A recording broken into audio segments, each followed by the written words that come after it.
Vambora, né? Vamos falar de Vasco da Gama. Acabei de chegar em casa, são agora meia-noite. Não vou colocar esse vídeo logo após a partida em forma de pós-jogo. Vou colocar esse vídeo na parte da manhã dessa quarta-feira, porque já cheguei muito tarde, não tem sentido pra mim colocar esse vídeo de madrugada. Cara, é muito difícil. É muito difícil. Eu tô sem palavras pra expressar aquilo que eu tô sentindo. E olha que eu tô sentindo muita coisa. É um misto de sentimentos, inclusive. É sentimento de decepção, sentimento de frustração, sentimento de tristeza, sentimento de raiva. São vários sentimentos que passam na cabeça do torcedor vascaíno nesse momento. E principalmente aquele torcedor que vive o Vasco. E eu falo algo aqui, com todo respeito a todos vocês que assistem aos nossos vídeos, mas exclusivamente a mim e a outros que falam de Vasco da Gama. Porque você tá nessa posição aqui, essa posição que eu me encontro hoje, falando para mais de 100 mil pessoas, levando vídeo todos os dias a vocês, é uma posição ótima, é uma posição muito gostosa, é uma posição que, cara, sinceramente eu levanto as minhas mãos pro céu e diariamente agradeço. Porque você tá falando daquilo que você ama é muito bom. E eu amo o Vasco, eu amo o Clube de Regatas Vasco da Gama. Se eu não amasse o Vasco, não teria paixão suficiente para criar um canal. E acredito que esse amor que eu sinto pelo Vasco, ele é passado a vocês. Vocês que estão aí do outro lado me acompanham porque veem que eu, além de acredito um bom profissional, exalo amor pelo Vasco da Gama. Mas ao mesmo tempo que essa profissão é muito boa, porque você fala daquilo que você ama, é uma profissão muito ingrata. Exatamente pelo fato de você viver intensamente aquilo que você ama. E a nossa paixão, que é o Clube de Regatas Vasco da Gama, é uma paixão... Como eu posso usar uma palavra? É uma paixão bandida. É uma paixão que não traz nenhum tipo de felicidade ao torcedor que o tanto ama. E principalmente, não que eu tô falando que você não sinta isso, mas para quem vive intensamente essa paixão diariamente, a dor é muito grande. E a dor que eu tô sentindo nesse momento é uma dor muito grande. Porque a gente vive o Vasco diariamente. A gente, querendo ou não querendo, de uma forma ou outra, sendo profissional ou não, respira o Vasco diariamente.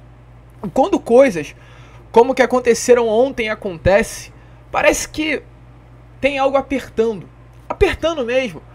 Ontem o torcedor vascaíno, de um modo geral, saiu ferido de dentro de São Januário. Não há outra definição que senão essa. O torcedor saiu ferido ontem de São Januário. Uma ferida tão grande, uma ferida tão dolorosa, dolorida, que o torcedor ontem, depois de muito tempo, não teve nem sequer força para protestar. Você viu ontem a torcida vaiando após a partida? Muito provavelmente não. Por quê? Porque não há mais força. O torcedor vascaíno está completamente esgotado.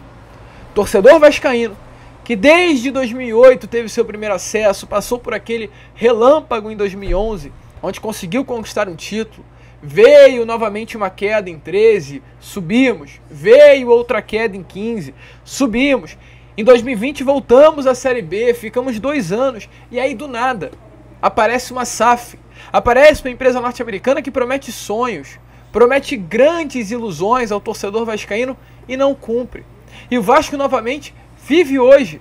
E para mim, eu não vou falar que está rebaixado, mas apenas um milagre nesse momento salvará o Vasco de uma queda da Série B do Campeonato Brasileiro. Isso é algo que dói. Isso é dolorido para o torcedor vascaíno. E ontem, em São Januário, a gente viu o reflexo do Vasco nesses últimos anos. A gente viu um Vasco que começou ganhando, levou um empate, fez o 2-1, levou um empate de novo e levou a virada. O Vasco que, assim como a gente está acostumado a ver, se afrouxa nos grandes momentos, se apequena nos grandes momentos. Um Vasco que tem como codinome o Gigante da Colina, mas que infelizmente nos momentos decisivos se apequena. Não é um gigante, muito pelo contrário, é um clube minúsculo. O Vasco em momentos decisivos se torna um clube minúsculo. E por que eu falo isso? Porque é só olhar. É só olhar que numa decisão contra o Corinthians São Januário, o Vasco perde. É só olhar que numa decisão contra o ABC de Natal dentro de São Januário, o Vasco perde. ABC que caiu para a Série C do Campeonato Brasileiro, sendo lanterna da Série B, foi essa equipe que eliminou o Vasco em São Januário em um momento decisivo. Um Vasco que nos momentos decisivos se apequena até para Sampaio Correia dentro de São Januário, como a gente viu no ano passado. O destino quis que no ano passado, naquele jogo em Itu, o Vasco vencesse. Mas aquilo numa reta linear foi um pico, algo inédito, que a gente não vê no Vasco nos últimos anos, onde na decisão o Vasco cresceu no ano passado, mas a gente não está acostumado com isso. E posso te falar mesmo, isso que acontece no Vasco é um reflexo de muita bagunça que acontece internamente, é um reflexo de incompetência, é um reflexo de um clube sem moral, é um reflexo de um clube que não tem representatividade. Se tem uma palavra que define o ano de 2023 do Vasco, é essa para mim. É representatividade. É um clube que não tem representatividade em absolutamente nada. É um clube que deixa o Santos sair de São Paulo antes de um jogo contra o Vasco da Gama na Vila Belmiro e aqui no Rio de Janeiro conversar com a comissão de arbitragem. E o Vasco não faz nada. É um clube que vê no meio da temporada, após uma confusão contra o Goiás, e nós, torcedores vascaínos, sabemos muito bem que aquela confusão foi muito mais algo entre torcedor e policiais do que se tratando de uma confusão dentro de campo. Ou seja, após uma confusão nas arquibancadas entre torcida e policiais, o Vasco fica banido por 4 partidas pelo STJD. Tenta um efeito suspensivo? Negado. E logo após o Ministério Público do Rio de Janeiro, que eu nunca vi isso na minha vida, se mete e fecha São Januário. Fecha os portões de São Januário com uma decisão irrisória, ridícula, alegando que São Januário não teria condições de levar jogos do Vasco da Gama. Um estádio de 100 anos para o Ministério Público no meio de 2023, após 100 anos do Vasco mandando jogos em São Januário. São Januário é um estádio que não teria condições de levar público. Falta de representatividade. Um efeito suspensivo negado ao Vasco após aquela partida do Goiás, que até hoje o Santos atua. O Santos, se você não sabe, eu volto a repetir e faço questão, atua hoje na Vila Belmiro sob um efeito suspensivo. Então por quê? Porque o Vasco teve um efeito suspensivo negado após a confusão contra o Goiás, e o Santos hoje, após uma confusão na Vila Belmiro, atua com o público sob efeito suspensivo. Cagam na cara do Vasco, debocham da cara do Vasco, brincam da cara do Vasco.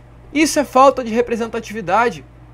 Ontem, e eu falo ontem porque terça-feira, saiu uma decisão onde o Cruzeiro, após torcedores invadirem o campo na Vila Capanema, após uma batalha campal,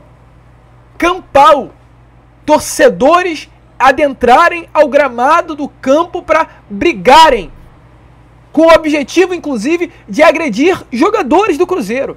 Porque os torcedores do Cruzeiro que invadiram o campo foi com o objetivo de agredir atletas do próprio Cruzeiro. E essas foram as frases de pessoas ditas da torcida do Cruzeiro. Nós não tínhamos a intenção de brigar com o Coritiba, a nossa intenção era fazer algo com os atletas. Ou seja, isso que aconteceu, uma batalha campal, cenas lamentáveis que chocaram todo o Brasil. Ontem foi dada uma decisão que terá público no Mineirão na partida de amanhã contra a equipe do Palmeiras. Debocha o Vasco. O Vasco ficou longe de São Januário por tanto tempo e o STJD ontem dá uma decisão que abre os portões do Mineirão para o torcedor cruzeirense após uma batalha campal. A cena mais ridícula que foi vista se tratando de torcida nesse ano de 2023. Ontem vimos um Vasco duramente prejudicado pela arbitragem. O senhor Sávio Pereira Sampaio, igual Daronco, igual Voaden, debochou da cara do torcedor vascaíno ontem dentro de São Januário. 2 pênaltis não marcados. Critérios diferentes. Eu vejo árbitros vindo apitar dentro de São Januário sem nenhum medo de prejudicar o Vasco, sem nenhum receio de prejudicar o Vasco. E não que tenha que ter medo, não, jamais. Mas é o normal do futebol brasileiro. E vou usar um exemplo do rival. Quando um árbitro vai para o Maracanã apitar para mais de 70 mil pessoas, o árbitro fica cheio de medo. Caga nas calças. Qualquer coisa marca a favor do Flamengo. Mas você acha que isso é por causa da torcida? Não, não é. É representatividade. É saber que vai errar contra o Flamengo dentro do Maracanã? Já era. Vai virar assunto a semana toda. Mas sabe o que fazem com o Vasco? Erram contra o Vasco. E olha, erraram todo o Campeonato Brasileiro e nada acontece. E o pior de tudo é que tem torcedores que reclamam. Poxa, não fica falando de arbitragem não que parece chororô. Temos que falar de arbitragem. O que fazem com o Vasco da Gama é um desrespeito. E ninguém faz nada por isso. É a tal da representatividade. E aí, eu tenho que falar. Eu não vou me aguentar quieto. Eu tenho que falar sobre um personagem que não vou dizer que foi o maior, não vou dizer que foi o menor, não vou dizer que foi o melhor, não vou dizer que foi o pior. Mas foi o mais marcante. Isso é certeza. Pro positivo ou pro negativo. Foi o mais marcante. Doutor Eurico Miranda. Para quem acompanhou a série da Globoplay, viu? Eurico Miranda fez um monte de coisas negativas pelo Vasco. Podemos falar, dependendo do contexto, que sim. Eurico Miranda destruiu a instituição Vasco da Gama. Podemos falar. Mas o Vasco antes do Eurico era um. E o Vasco pós-Eurico era outro. Eurico era um bom dirigente? Pode ser. Eurico era um bom profissional? Pode ser. Eurico entendia de finanças? Talvez. Mas sabe qual era o grande diferencial do Eurico Miranda?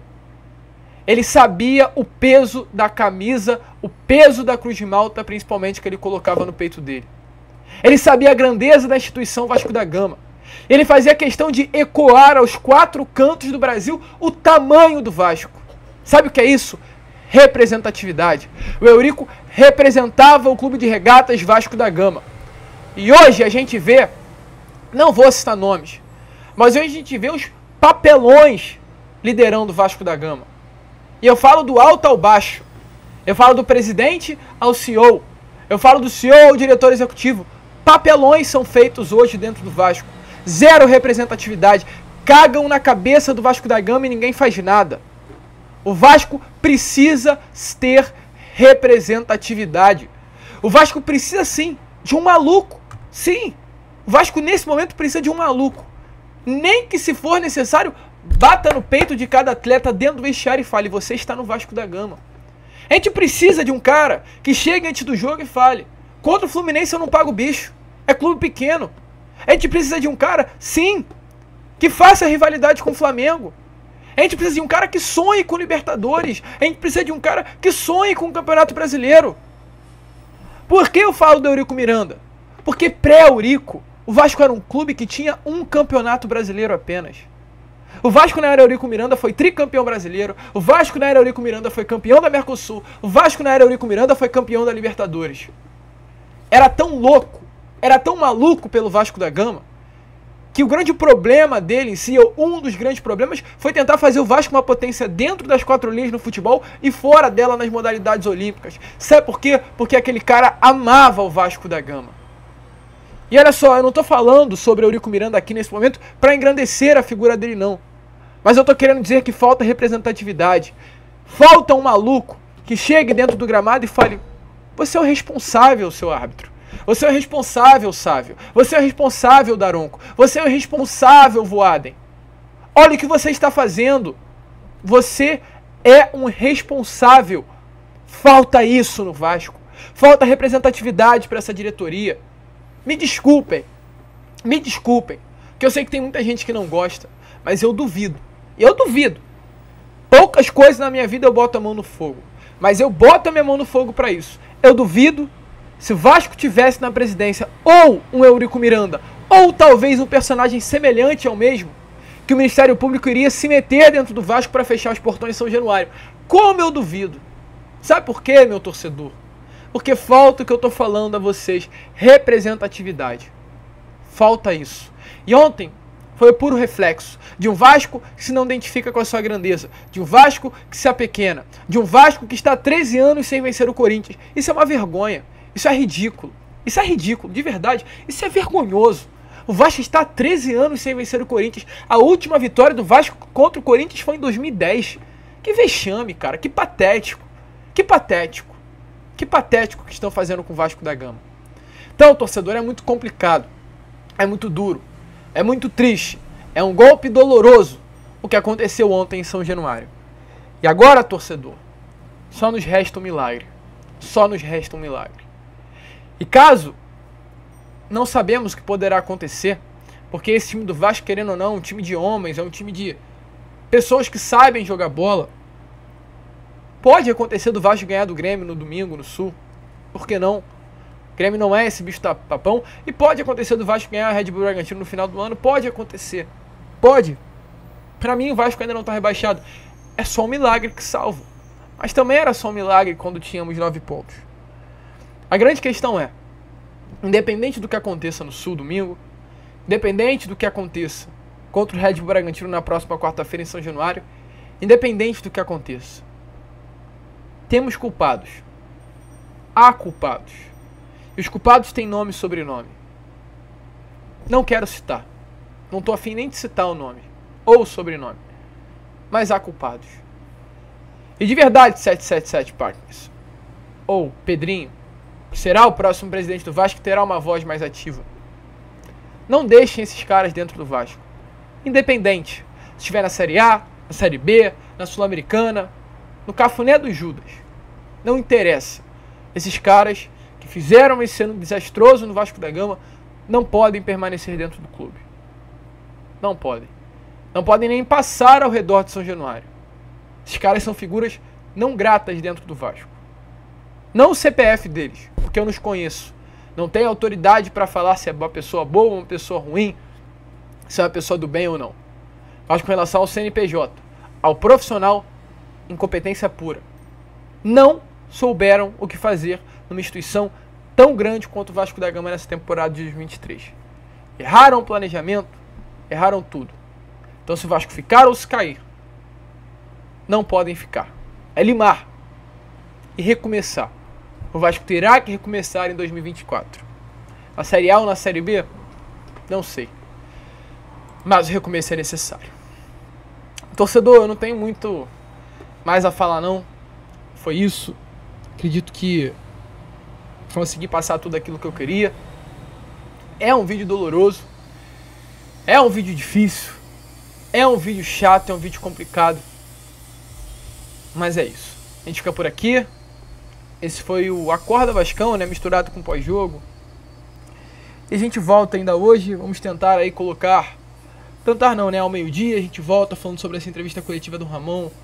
A gente na parte da tarde volta também falando, né, sobre o restante das informações que vão acontecer nessa quarta-feira, que será agitada, quarta-feira de rodada. Então se inscrevam, compartilhem o nosso vídeo. Como sempre falamos aqui no canal, saudações vascaínas.